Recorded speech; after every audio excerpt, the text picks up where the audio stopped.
People are working. Watu wanafanya kazi. And then people come there. Kisha watu wanakuja pale. Jikwakre, jimosre. Watu wanakumbatiana, watu wanasalimiana. Opaki Yesu nyamenwa. Yesu asifiwe dada yangu. Chuo moko bedo wakwako mon kamano. Wanaume wengine pia wanataka kukumbatia wanawake hivyo. Mama morono chuo se uketo singenge. Mama fulani aliweka sengenge. Kora okimul. Kifua yangu hautaguza.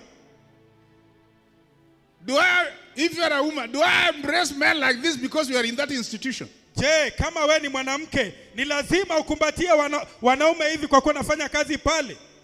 Weka singenge proper. Weka singenge sawa sawa. Giwe tugo giji. Wawache mchezo na watu.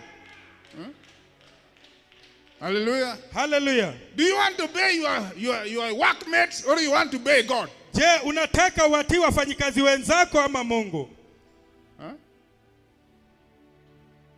Ose kweru moni kikbedi apiko kamae. Wamama wameshakanywa wasiketi kwenye pikipiki miguu upande na upande. Kweru kakibedi kama. Ndio unawakuta wameketi hivyo. Oru. Je, mmetumwa? There are some things when you do them you touch the heart of God. Kuna vitu unavyofanya unagusa moyo wa Mungu. And those are the things that you are supposed to do in this walk. Na hivyo ndivyo vitu